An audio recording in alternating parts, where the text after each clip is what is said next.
Bonjour, Sunlight pour Mac Journal 77.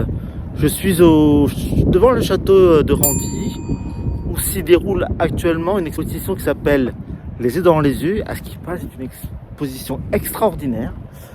On va la découvrir ensemble.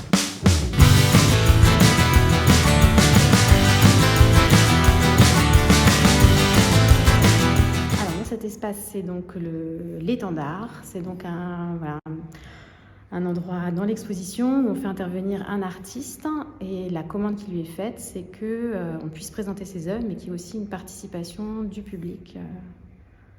Donc c'est une œuvre collective et qui, semaine après semaine, se transforme. Derrière, c'est l'œuvre de l'artiste. Exactement. Derrière vous, donc de l'autre côté, c'est l'œuvre du public. Donc, le tout à fait. public regarde l'œuvre de l'artiste, Exactement. s'en inspire pour Tout à créer fait. sa propre œuvre. Voilà.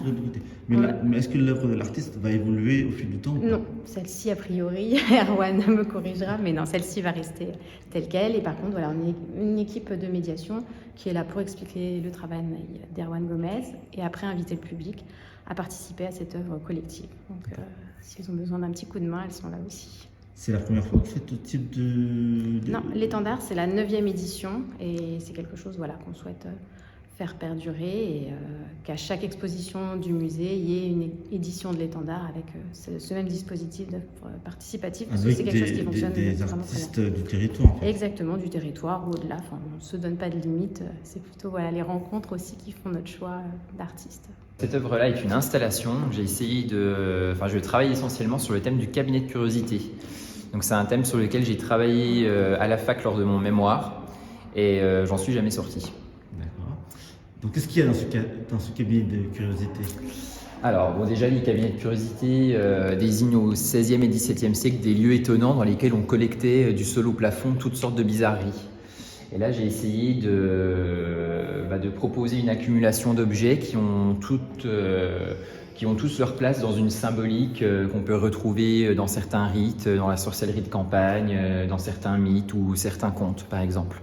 En essayant à chaque fois de jouer sur une certaine analogie subjective, c'est-à-dire que je suis d'avis de dire qu'on peut théoriser tout et n'importe quoi en s'aidant de certaines références et qu'on peut justifier tel ou tel choix avec n'importe quelle référence.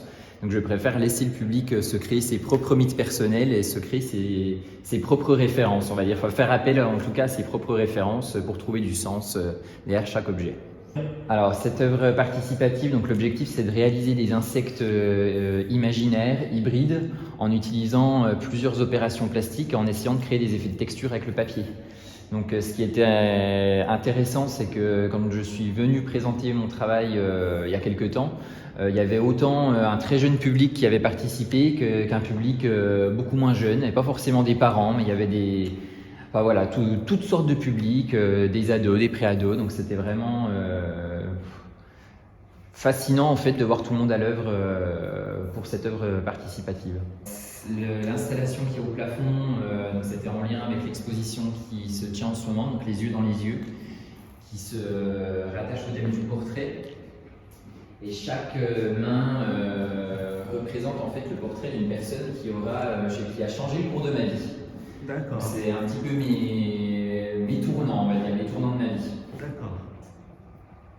Donc avec à chaque fois des symboles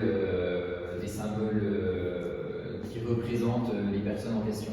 Donc ça peut être soit des membres de ma famille, soit des amis, ou tout simplement des personnes que je n'ai rencontrées que l'espace d'une heure, mais qui auront changé quand même le cours de ma vie. Donc toujours en lien avec l'ésotérisme, les mains, les lignes de la main, la voyance, la destinée.